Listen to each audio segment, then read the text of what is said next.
తపనున్న మనిషి. మా డైరెక్టర్స్ అసోసియేషన్కి కూడా బాగా మంచి కార్యక్రమాలు చేస్తాడు. అందరికీ ఎవరికి ఏ ప్రాబ్లం ఉన్నా బాగా హెల్ప్ చేస్తుంటాడు. అలాగే తన నిర్మాతగా డైరెక్టర్గా తీస్తున్న ఈ సినిమా పెద్ద హిట్ అవ్వాలి. మా రమేష్ ఇంకా ఎక్కువ సినిమాలు చేయాలని కోరుకుంటున్నాను.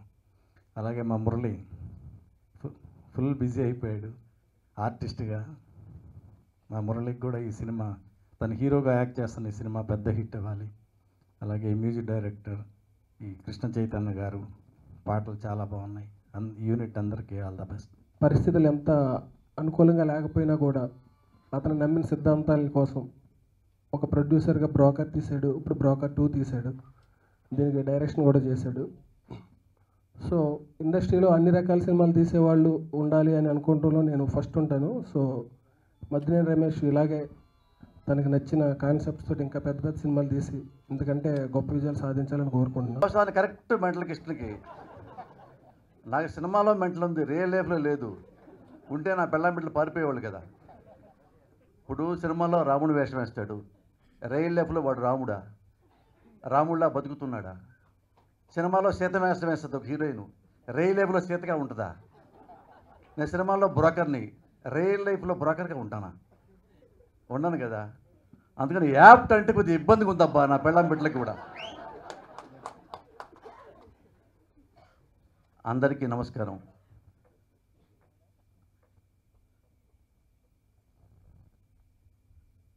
ఒక మనిషి పర్ఫెక్ట్గా ఉండాలంటే దేశానైనా చూడాలి, కోశానైనా చూడాలి.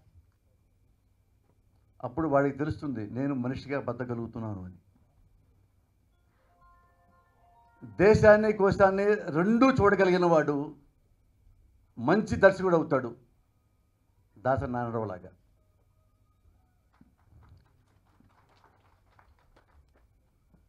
నిజాయితీపరుడు మౌనంగా ఉంటే ప్రజాస్వామ్యానికి చాలా నష్టం. సమర్థుడు మౌనంగా ఉంటే సినిమా పరిశ్రమకి చాలా నష్టం. రెండోది దాసరి నారాయణరావు గురించి నేను మాట్లాడాను. ఆయనకి ఇంకా వయస్సు ఉంది, ఆయనకి ఇంకా వాయిస్ ఉంది, ఆయనకి ఇంకా దమ్ముంది, ఆయనకి ఇంకా సొమ్ముంది. కాబట్టి ఎప్పటికైనా దాసరి గారు మళ్ళీ మైకు పట్టుకుంటే మళ్ళీ తాతామానవుడు వస్తాడు, మళ్ళీ స్వర్గనగరం వస్తుంది. దాసరి నారాయణరావు గారు రాఘవేంద్ర గారికి చిన్న కంపారిజన్ ఉంది. రాఘవేంద్ర గారి సినిమాలో అవకాశం వస్తే స్టార్గా తయారవుతారు, దాసరి గారి సినిమాలో అవకాశం వస్తే నటులుగా తయారవుతారు. స్టారు వయసు ఉన్నంతకాలం ఉంటుంది, నటుడు చచ్చిపోయేదాకా ఉంటాడు. కళ ఉన్నంతకాలం కాకపోయినా, కాలం ఉన్నంతకాలం కాకపోయినా, సినిమా రంగం ఉన్నంతకాలం వాడు నటుడుగానే బతుకుతాడు. అలాంటి కళాకారులను తయారు చేసిన దాసరి నారాయణరావు గారు మౌనంగా కాళ్ళు జబ్బును కూర్చుంటే ఎంత అన్యాయం ఇండస్ట్రీకి. ఎలాంటి వాళ్ళని హీరోగా తయారు చేశారు? మంచి ముక్కు, 6 అడుగుల పొడగు, చాలా అందగాడు, పెద్ద బ్యాక్ డ్రాపు ఉన్నవాళ్ళని కాదు. నారాయణమూర్తి గారిని, మురళీమోహన్ గారిని, ఈశ్వరరావు గారిని, ఎక్కడో డ్రిల్ మాస్టర్గా ఉన్న మోహన్ బాబు గారిని, చివరికి సత్యనారాయణ గారిని కూడా. సత్యనారాయణ గారిని, కైకాల సత్యనారాయణ గారిని హీరోగా పెట్టి ఎవరైనా సినిమా తీస్తారా? తీస్తే ఆడించగలుగుతారా? రామారాయణ గారు సినిమా తీశాడు సత్యనారాయణ గారితో, పెద్ద ఫ్లాప్ అయింది మొరటోడని చెప్పి. ఇదే దాసనారాయణరావు గారు సత్యనారాయణ గారిని పెట్టి పెద్ద హిట్ తీశాడు దేవుడే దిగి వస్తే. నాకు చాలా ఇష్టం. మరి నటుల్ని అంత పెద్ద పెద్ద స్టార్ చేశారు మీరు, నాకు కూడా ఒక అవకాశం ఇవ్వండి, నేను నటుడినే.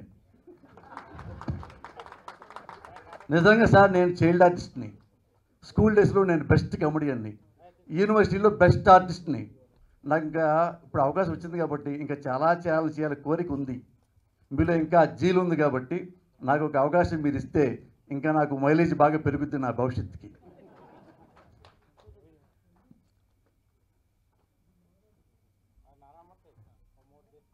ఇంకా ఒక విషయం చెప్పొచ్చు, కానీ ఇది ఆడియో ఫంక్షన్. కానీ ఎందుకు చెప్తున్నానంటే ఇక్కడ ఉన్నంత సినిమా కుటుంబ సభ్యులు, సినిమా గురించి తెలిసిన నారాయణ గారు లాంటి వాళ్ళు. ఇక నారాయణ గారి గురించి, మా డైరెక్టర్ గారి గురించి పెద్దగా తెలుసు ఇండస్ట్రీకి. కొత్తగా నేనేం చెప్పగలను? కొంతమంది వెజిటేరియన్ తింటారు, నాన్ వెజిటేరియన్ పనులు చేస్తారు.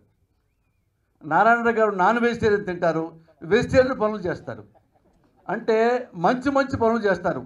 ద్రోహం చేయడు, దుర్మార్గం చేయడు, వెన్నుపోటు పడడు, భూకబ్జాలు చేయడు, అవినీతి పనులు చేయడు, ఎవరు అంతం చూడడు, ప్రజల గురించే మాట్లాడతాడు.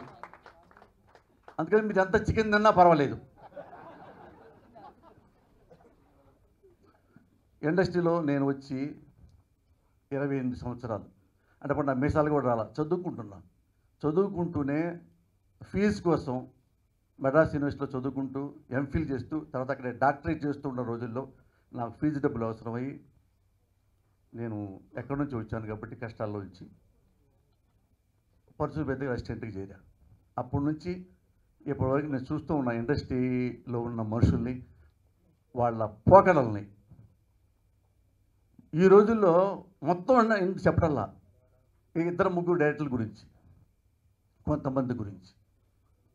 ఒక్క సినిమా ఆడక ముందు కాళ్ళకి చెప్పులు ఉండవు, ఇంట్లో మంచి చొక్కా ఉండదు, ప్యాంట్ వేస్తే లోపల డ్రాయర్ ఉండదు, 2 పూట్ల అన్నం ఉండదు, రోడ్డు మీద తిరుగుతూ ఉంటారు ఎవడు ఏ పూటకి అన్నం పెడతాడా అని. అలాంటి వాళ్ళు ఈ ఇండస్ట్రీకి వస్తే, ఇండస్ట్రీకి వాళ్ళకి అన్నం పెడితే, దాస లాంటి వాళ్ళు, దశరథ లాంటి వాళ్ళు, వాసు లాంటి వాళ్ళు సినిమా అసిస్టెంట్కి అవకాశం ఇస్తే, వాళ్ళకి సినిమా అవకాశం వస్తే, ఒక సినిమా ఆడితే వాళ్ళు దులిసాటి నడుస్తారో ఈ కాలు చూడండి. ఇదే వారికి ఆకాశం, కిందకి ఉండదు. ఇదే భూమి, ఇది భూమి కదా, ఇది భూమి కాదు కదా, అది మనుషులు నడిచేది, ఇది దర్శకులు నడిచేది అన్నంత కండ కావడంతో ప్రవర్తించే దర్శకులు 1-2 సినిమాలతో ఉన్నారు. ఇట్లా నడవటం, అన్నం మేము తినాలా, మీరు పెట్టాలి కదా, మేము మాట్లాడాలా, మీరు మాట్లాడించాలి కదా. ఈ దౌర్భాగ్యం ఈ ఇండస్ట్రీలో ఉంది. 1-2 సినిమాలకే ఆయన 100 సినిమాలు తీశాడు, 100 పైన ప్రపంచ రికార్డు ఉంది దాసనాడడం మీద. ఆయన ఇప్పటికీ భూమే నడుస్తున్నాడు. ఎందుకు సార్ మీరు నడవలేదు ఆకాశంలో? ఇంతకుముందు ఇక్కడే వెళ్ళాడు మన బి గోపాల్, ఎన్ని సూపర్ హిట్లు ఆయనకే తెలియవు. ఆయన ఎప్పుడు ఒరే అంటకుండా నేను చూడాల. ఇంత గొప్ప గొప్ప వాళ్ళు కోదండరామరెడ్డి గారు, రాఘవేంద్ర గారు, కోడి రామకృష్ణ గారు, గోపాల్ గారు, దాసర్ గారు, ఇలాంటి ఇందాక వాసు గారు, నా వాసు కలుపుతాను తర్వాత చెప్తా వాసు గురించి. ఇలాంటి వాళ్ళు ఇన్ని సినిమాలు తీసినా ఇంకా మేము నేర్చుకోవాల్సింది చాలా ఉంది. జీవితం అంటే ఇప్పటికి మాకు తెలియదు అని వీళ్ళు మనుషుల్లాగా ప్రవర్తిస్తుంటే, నిన్నగాక మొన్న 1-2 సినిమాలు ఇట్లకే నడవటం కూడా మానేసి జాగోల్లా బతుకుతుంటే ఎట్ట భరించాలి ఇండస్ట్రీలో అన్నాడు ఇందాక భీమిని. అమ్మో పోషాలతో మాట్లాడి చాలా భయం. నేను ఎప్పుడు మనుషుల మీద స్వారీ చేయలే. నేను అడుగుతా, నేను రైటర్ నుంచి కథ రాస్తా, బాగాలేదంటాడు, ఎందుకు బాగాలేదు అడుగుతా. మిగతా అడగరు, సంఘ ఫైల్లో పెట్టుకొని బాగా రాయలేదు సార్ మళ్ళీ కూడా రాస్తా. నేను అడుగుతా ఎందుకు బాగాలేదు, కొంచెం మంచిగా అవుతా, ముందు వెళ్ళిపోయింది. కథా మాటలు ఎక్కువ హిట్స్ మీకు తెలుసు, నా ప్రవర్తన తెలుసు. నేను అది రియల్ లైఫ్లో బ్రోకర్ పని చేయాల, ఎవరిని తార్చలా, వెన్నుపోటు పడవలా. ప్రొడ్యూసర్ రూమ్ బుక్ చేస్తే అమ్మాయిలు తాగి పడిపోలేదు, పర్ఫెక్ట్గా రాశాను, డబ్బులు అడుగుతా. మొత్తం పర్ఫెక్ట్ రాసి బయట చేతికిచ్చి బాగుంది అంటే డబ్బులు అడగడం తప్పిందండి? ఇచ్చినప్పుడు తీసుకో, ఎందుకు తీసుకోవాలి? ఫస్ట్ కాపీకి తీసుకో, ఎందుకు ఆగాలి? రిలీజ్ తర్వాత తీసుకో, ఎందుకు ఆగాలి? నేను కష్టపడే డబ్బులు చాలా. కొంతమంది అడగరు పాపం, అవును ఫస్ట్ కాపీ ఎప్పుడు రమ్మంటారా సార్, అప్పుడు తీసుకుంటాం సార్. నేను అడుగుతా, నేను ఇండస్ట్రీకి వచ్చింది డబ్బుల కోసం, నా పిల్లం బిడ్డలు బతికించుకోవడానికి కోసం వచ్చా. పని చేశాను, నా డబ్బులు నాకు ఈర పిచ్చముండా కూడా అంటే ఇచ్చినప్పుడు తీసుకో బే.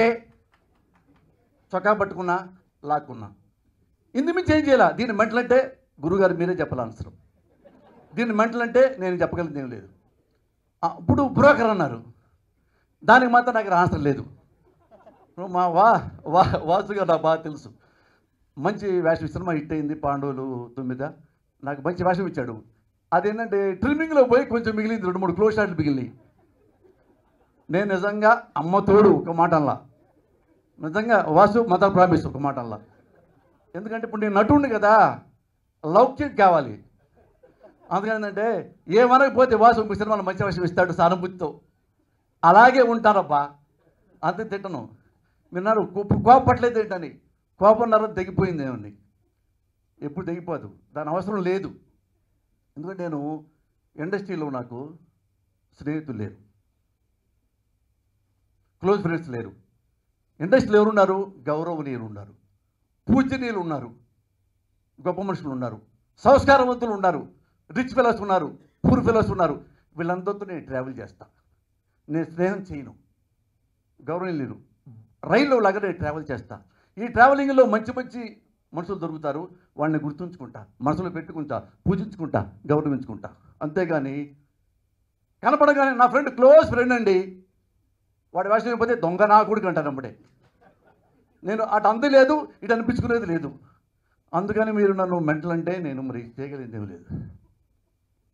అబవ్ ఆల్ మ్యూజిక్ గురించి చెప్పాలండి. విజయ్ బాలాజీ దీని మ్యూజిక్ డైరెక్టరు. నాకు ఒక పాట బాగా నచ్చింది, అది నేనే నటించాను. చీకట్లో సూర్యుడా నాకు బాగా నచ్చింది. వందే మాత్రం పాడిన పాట నాకు చాలా బాగా నచ్చింది.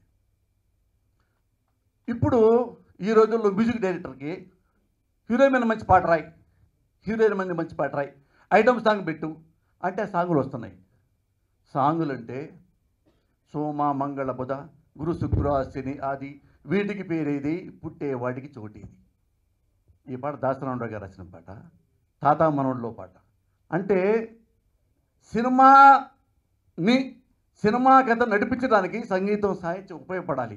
ఆ పరిజ్ఞానం తెలిసినవాడు కాబట్టి దాసరామరావు గారు ఆ సినిమా చూడండి. ఆ సినిమాలో పాటలో కథ ఉంటుంది, ప్రతి పాటలో సామాజిక స్పృహ కూడా ఉంటుంది. ఎగ్జాంపుల్ ఈ సోమ సార్ ఉండింది, అలాగే అనుబంధం ఆ పాట ఉంది. ఆ పాట లేకపోతే సినిమా అయిపోద్ది.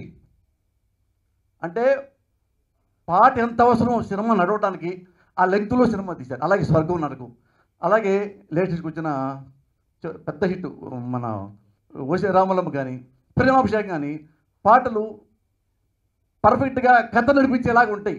అలా ఉంటే సినిమాకి డబల్ ప్లస్ అవుద్ది, మల్టిపుల్ అవుద్ది. అలాగా దర్శకులు చేయగలిగితే మ్యూజిక్ సినిమాకి చాలా హెల్ప్ అవుతుంది. సినిమా 10 వీక్స్ ఆడే సినిమా 200 డేస్ ఆడుతుంది. అది నాకు తెలిసిన నాలెడ్జ్ మ్యూజిక్ మీద. అబవ్ ఆల్ మా డైరెక్టర్ మధ్య రమేష్ నాకు ఎప్పటి నుంచి తెలుసు, అసిస్టెంట్ దగ్గర నుంచి. నేను అంటారు కదా మెంటలో ఉండని, ఆయన అనొచ్చు ఎక్కువ, నాకంటే ఎక్కువ. నేను చాలా తక్కువ రమేష్తో పోలిస్తే, నేను చాలా వచ్చాను రమేష్తో పోలిస్తే.